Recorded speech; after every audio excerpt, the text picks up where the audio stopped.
Doctores, buenas tardes. ¿Sí me escuchan bien? Sí, doctora, la escuchamos bien. Súper. Y sí están viendo la pantalla, ¿verdad? Sí, doctora. Perfecto. Bueno, pues vamos a iniciar.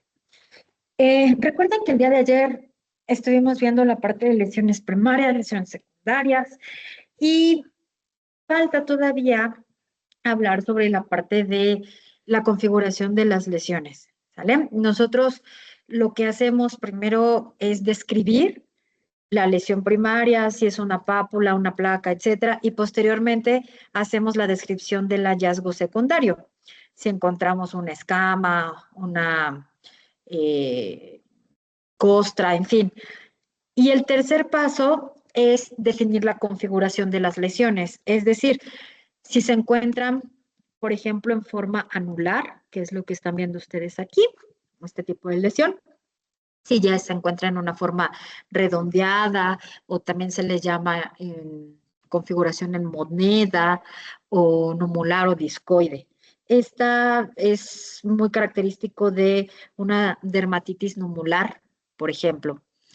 También podemos encontrar la configuración policíclica y esta configuración es en forma como de anillos que se juntan y que van a formar la lesión.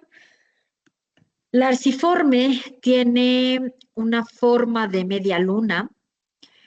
La concéntrica, o también la podemos encontrar con el nombre de tiro al blanco, esta es muy característica del eritema multiforme y literal, es como un tiro al blanco, se observan redondo las lesiones y en el centro un punto. La forma lineal, por ejemplo, en la psoriasis podemos encontrar que dan placas lineales o también puede ser en el líquen plano. La forma reticular, que es en red, la forma serpiginosa, la cual es muy característica, ya lo veríamos, de larva migrans, es patognomónica D, y por ejemplo también la forma espirilada. Estas van a ser principalmente en trastornos mucocutáneos. La otra parte que debemos nosotros nombrar cuando realicemos la historia clínica son las disposiciones. Podemos encontrarla en forma agrupada o en forma diseminada o solitarias, ¿sale? Y, por ejemplo, en la imagen que están viendo, la que estoy señalando del lado izquierdo, son características, perdón, lesiones del herpes simple, los cuales van a ser vesículas que están agrupadas sobre una base eritematosa. Es patognomónico de herpes simple. Entonces, ahora bien, ¿cómo es que vamos a describir esta descripción semiológica de la piel? Pues primero tenemos que indicar, así como les comenté al inicio, qué lesión primaria tenemos, si es una pápula, placa, nódulo, vesícula. Posteriormente, si hay lesiones secundarias, costras, descamación, fisuras. Seguimos de la configuración de la lesión y por último el patrón, que es la disposición de la lesión. Entonces, céntrense en las dos imágenes que están viendo del lado izquierdo, en la parte superior e inferior, es la misma patología, psoriasis. ¿Y cómo lo vamos a describir? Siguiendo, tomando en cuenta estos pasos, vamos a decir, uno es una placa, después nos vamos con la descripción del adjetivo, una placa eritematosa con bordes bien definidos, nos vamos al paso 2, con escamas gruesas blanquecinas, nos vamos al apartado 3, eh, de forma anular o de forma lineal, como en el caso de la parte inferior, con disposición anular o lineal, y luego van a describir en dónde se localizan, en codos, rodillas, región lumbar, cuero cabelludo. O sea, es muy importante que siempre sigan esos pasos, ¿vale? Entonces, si solo nos centramos en la parte superior de la imagen superior, sería así.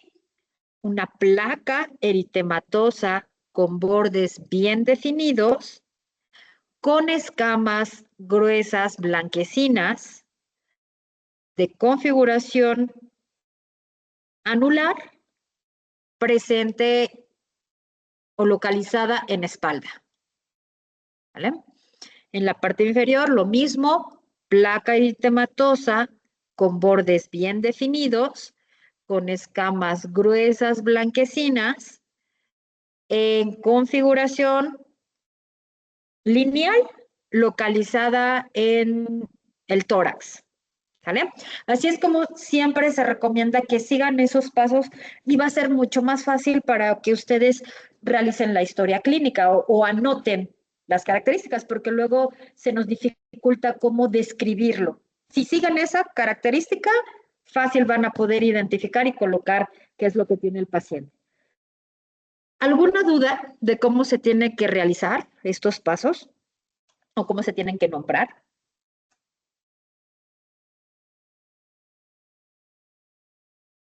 Bueno, No, doctora. Igual la temporalidad se tiene que poner, ¿no?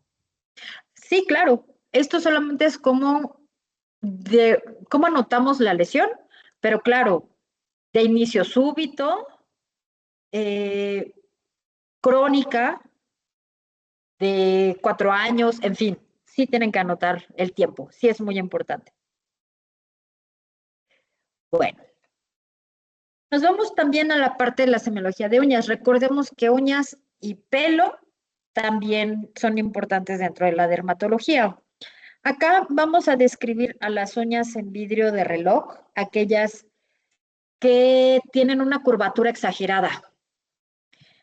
Se le va a llamar coilonychia, aquellas uñas que tienen esta forma de cuchara, y esta es muy característica de anemias ferropénicas.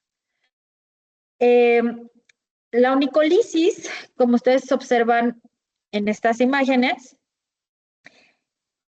esta se le llama así justamente al desprendimiento de la uña o la lámina de su lecho ungular, y podemos dividirlas, por ejemplo, en onicolisis laterales, onicolisis distales, y hay algunas enfermedades que me pueden dar estas características, por ejemplo, la psoriasis, simplemente un traumatismo, micosis, en fin, o sea, no son características de alguna sola cosa. La paronychia va a ser aquella característica que, como ustedes pueden observar, hay una inflamación de los tejidos que se encuentra alrededor de la uña. Y puede ser, por ejemplo, aquellos que su estrés lo descargan en estarse mordiendo las uñas y que me da una infección, o por ejemplo, una infección por candidiasis también me puede dar una paronychia. La leuconiquia, recordemos que el término de leuco significa blanco, y la leuconiquia justamente es esa coloración blanquecina de la uña que está, pues generalmente dada por traumatismos. Esta sí es como muy específica. La parte de hemorragia en astilla, si pueden observar, son estas hemorragias, pero que se dan como de forma lineal. De hecho, acá se ve mejor. Y estas generalmente son distales y pues están presentes en el lecho ungular. Hay enfermedades que ayudan a que justamente se presenten estas hemorragias, como endocarditis infecciosas, y presentan estas características de la uña, o el líquen o la psoriasis también me pueden dar estas características. La onicomadesia es esta condición que me va a dar el desprendimiento de la uña distal, y esta, por ejemplo, se presentan en enfermedades ampollosas autoinmunes, como el pénfigo vulgar, que veremos más adelante, o también en enfermedades virales, la enfermedad de pie, mano, boca.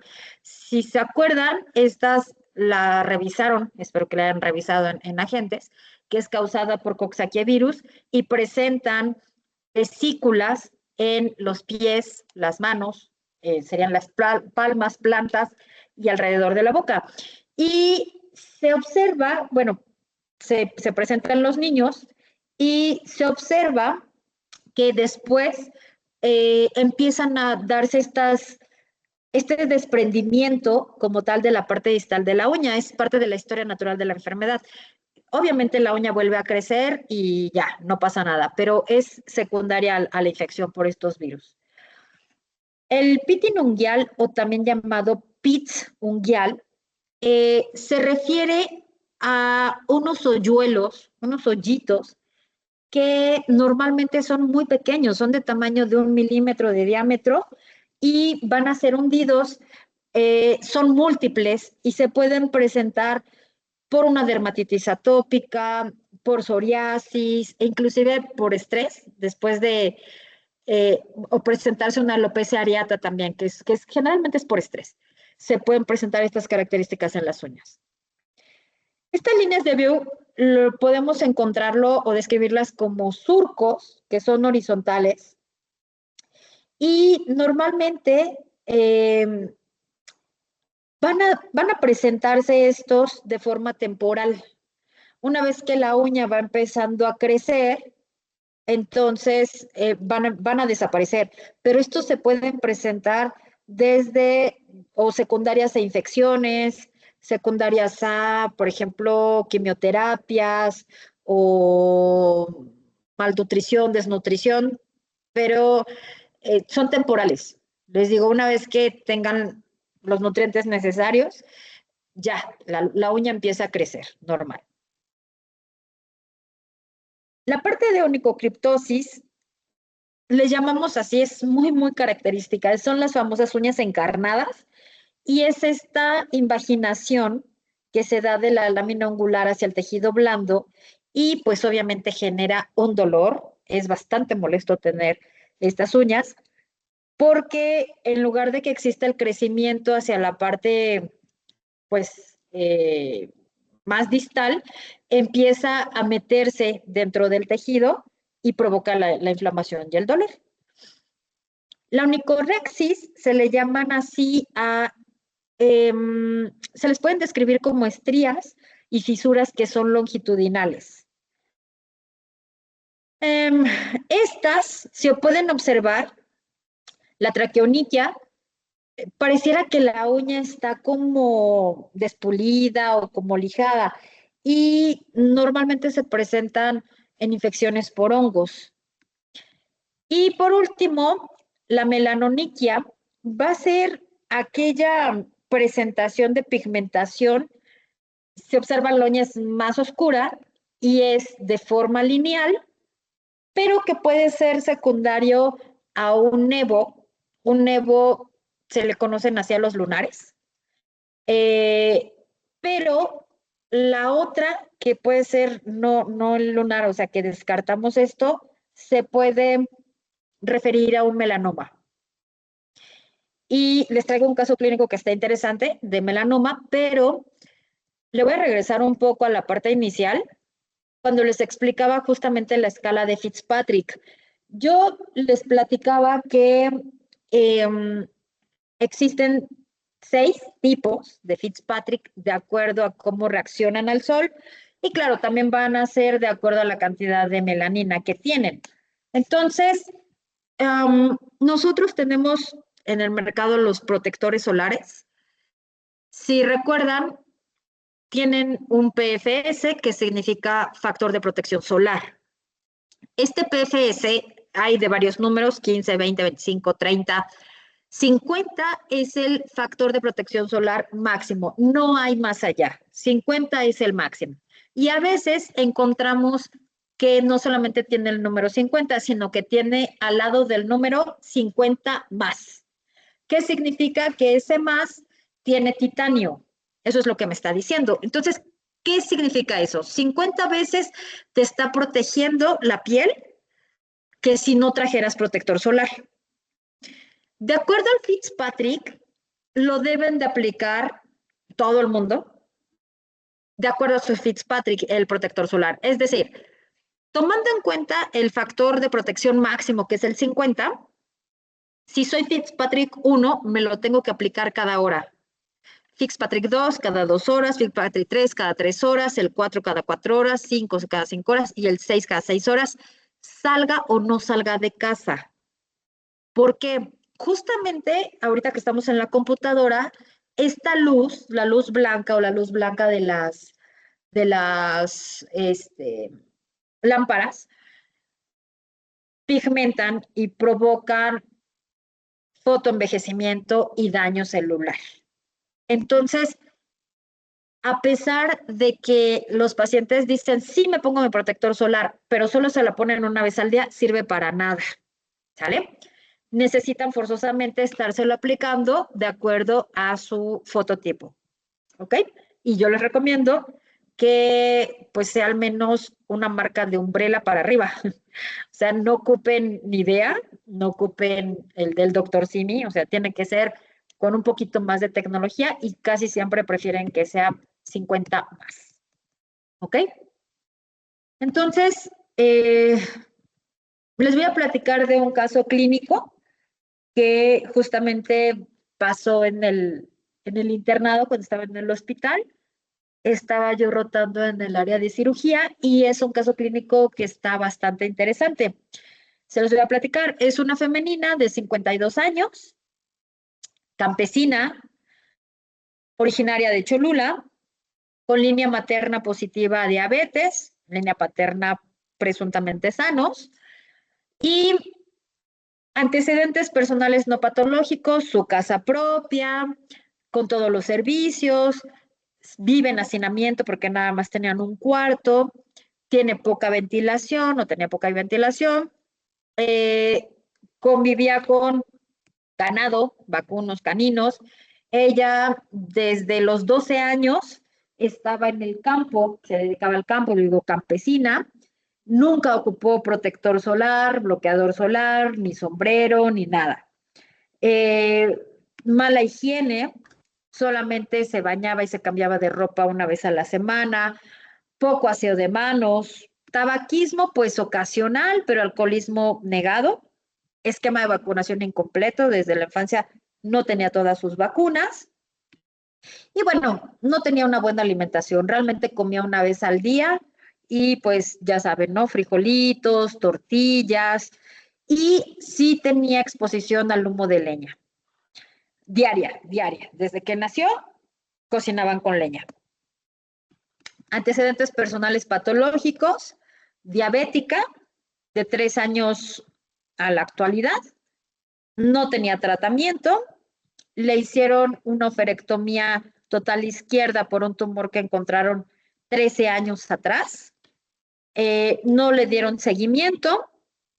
También ella comentaba que había tenido una colecistitis crónica, no la operaron de la vesícula, pero que eventualmente 2 o 3 veces al año le daba el dolor en hipocondrio derecho, ella sentía como malestar después de comer, o si comía mucha grasa, empezaba con su dolorcito y ya se tomaba su buscapina y con eso se le quitaba. Hipertensa también, 13 años a la fecha, no tenía tratamiento para la hipertensión, inició su menarca a los 12 años, vida sexual a los 14 años, 6 embarazos, 2 abortos, 4 partos. La menopausia la inició justamente por la oferectomía que le realizaron. El último Papá Nicolau 5 años atrás y salió negativo a malignidad. ¿Por qué acude a consulta ella? Ella acude al hospital porque inició su padecimiento una semana antes con dolor en hipocondrio derecho y el dolor era bastante intenso, 7 de 10. Se irradiaba hacia el flanco derecho, hacia espalda. Cada vez que ella quería comer, le dolía, le punzaba y se le bajaba un poco el dolor tomando jugo de nopal, té de anís o tomando analgésicos, buscapina, ketorolac u otros. Ella acudió ese día porque le dolía mucho, ya no podía comer y presentó una emesis. Tenía muchas náuseas, se sentía muy cansada, pues llevaba ya una semana casi sin comer bien, había tenido estreñimiento y había presentado una baja de peso de 4 kilos de una semana a la fecha. Entonces, ella comentó, bueno, pues esos 4 kilos yo le achaco a que pues fue porque no comía bien en toda la semana, pero comentaba que ella tenía sudoraciones nocturnas. En la noche no tenía fiebre, pero se levantaba y tenía que cambiarse la playera porque la mojaba completamente. Tenía dinamia, se sentía cansada, con sueño, se le había caído mucho el cabello y se le observaban perfectamente las escleras con ictericia, tenía ictericia ocular. A la exploración física, pues la paciente 62.900 kilogramos, 1,51, tenía taquicardia porque traía dolor, la frecuencia respiratoria bien, hipertensa por el mal apego, temperatura pues está un poquito baja, la saturación digamos que relativamente normal, consciente, cooperadora, deshidratada, con facies álgicas de dolor. Todo lo demás realmente bien, cardiopulmonar bien. Sin embargo, el abdomen se veía semigloboso, a expensas de panículo adiposo, se palpaba una masa abdominal. Al pasarla y tocarla, no podíamos sentir por completo bien el reborde del hígado al tratar de meter un poquito más profunda la palpación. Le dolía bastante, pero sí se sentía ahí una masa rara, ¿no? Entonces, ese dolor cada vez que presionabas se irradiaba hacia el epigastrio y hacia el hipocondrio derecho. La peristalsis estaba disminuida, de hecho ella decía que no había podido evacuar desde 2 días antes, y todo lo demás pues relativamente normal. De acuerdo a lo que les estoy platicando del caso clínico, ¿qué pensarían que tuviera la paciente?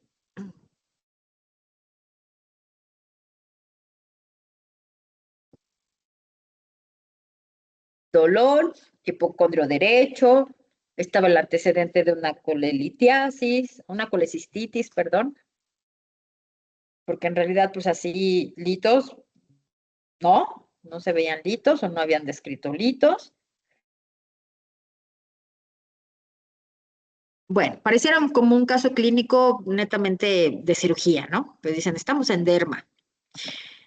Bueno, le tomamos laboratorios, se observó un aumento en la hemoglobina, los leucocitos bien, plaquetas normal, la glucosa elevada, también ligeramente, obviamente era diabética, mal controlada, tiempos de coagulación bien, pero las pruebas de función hepática salieron mal, todas.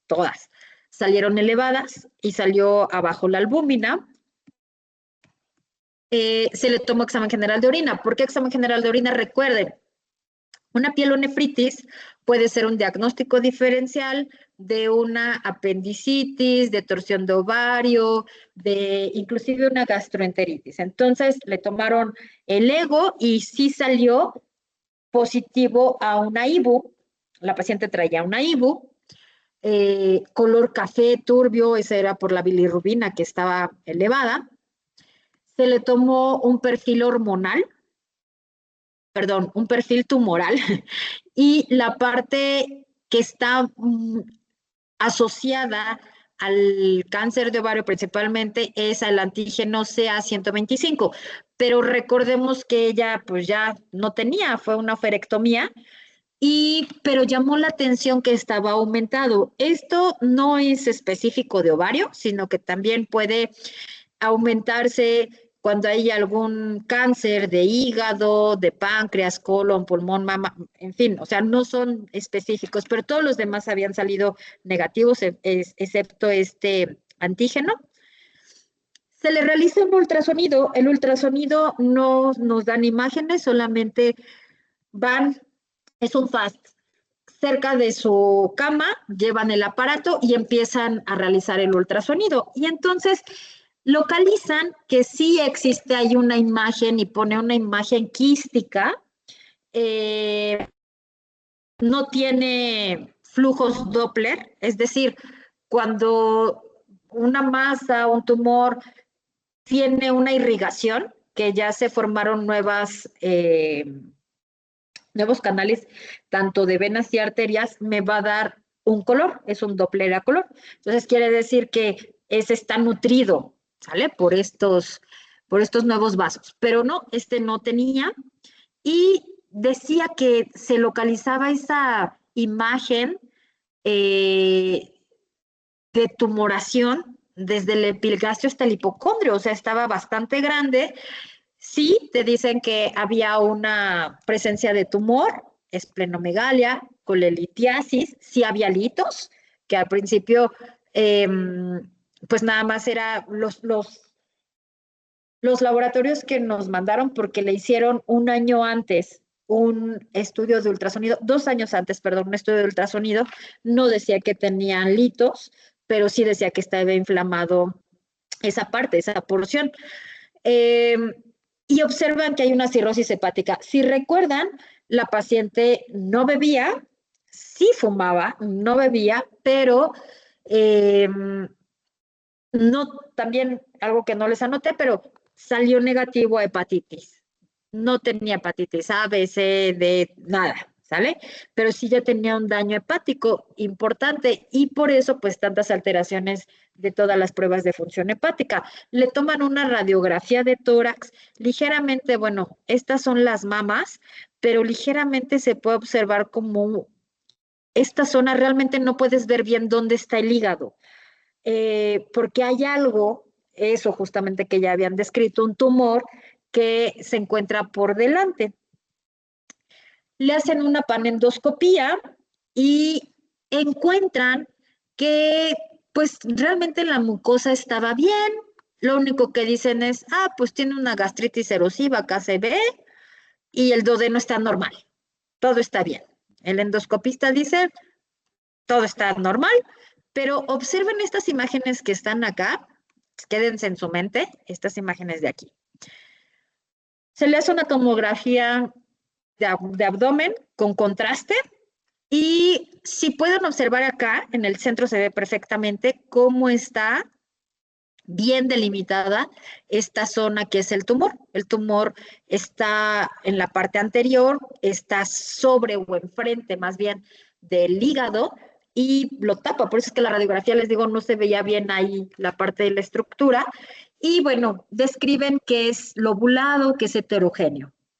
Y entonces dicen, bueno, pues hay que tomarle más análisis porque, digo, esto no es de un día para otro. La paciente llevaba ya en el hospital una semana, se le toman laboratorios, la glucosa ya estaba mejor, ligeramente acá está prolongado, pero en general todo bien. Siguen elevados las pruebas de función hepática, el sodio y el magnesio por ahí un poquito bajos. Sin embargo, pues era por la deshidratación.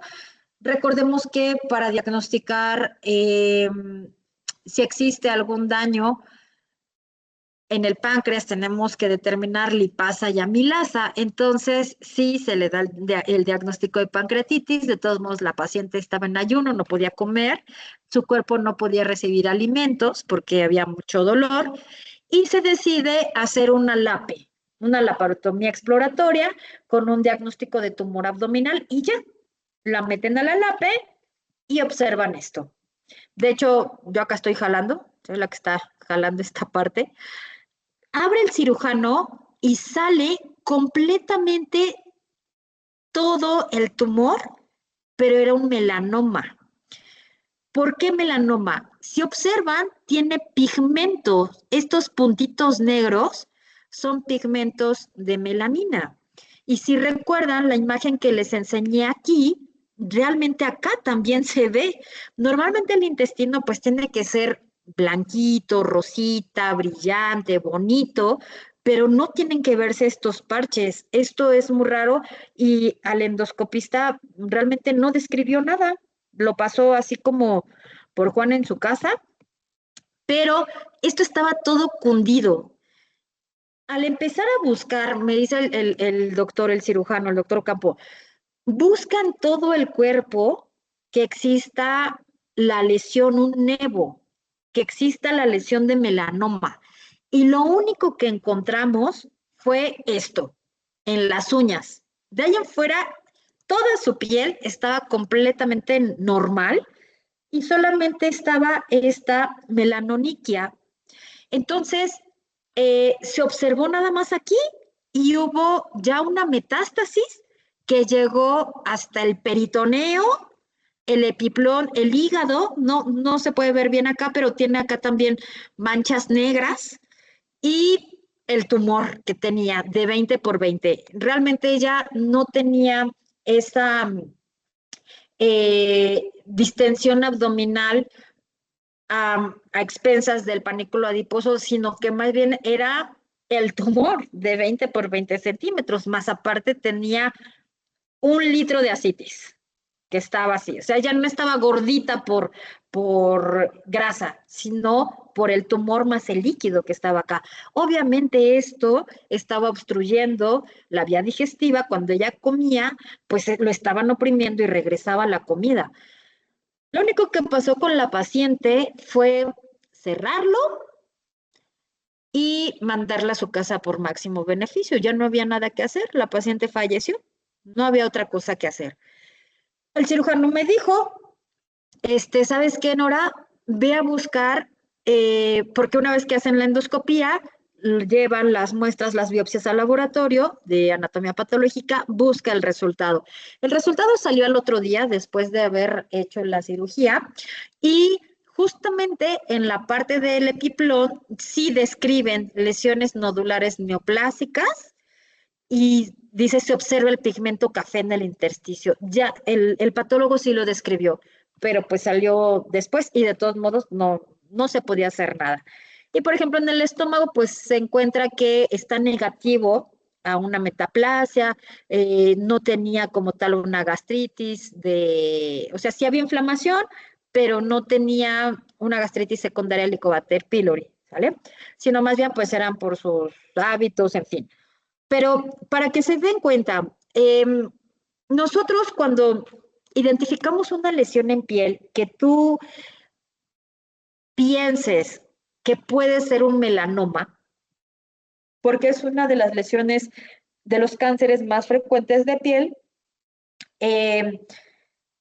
y justamente es por las células del melanocito, nos existe esta característica del ABCDE. Y siempre debes de tener en cuenta, porque es asimetría. La parte superior son los nevos que no son malignos, que están bien, que son normales. La parte inferior es lo maligno. La simetría, si yo divido la lesión o la forma en 4 y todos los cuadrantes son irregulares, entonces es positivo asimetría. Bordes, obviamente bordes que sean irregulares, acá están, pues sí, medio irregular, pero mantienen una forma. Esto es completamente irregular. El color normalmente son de muchos colores, es variado. Pueden tener azulado, blanquecino, café, rojo, en el mismo lugar. Hay diferente color. El diámetro normalmente son lesiones de mayores de 6 milímetros y cada vez se van haciendo más grande. Y yo creo y considero que el parámetro más importante a tomar en cuenta es la evolución, que el paciente te comente, es que esa lesión no la tenía, bueno, ese lunarcito no lo tenía, ha ido cambiando de color, ha ido aumentando, se ve diferente, lo veo raro, ¿sale? En la parte de evolución es muy importante.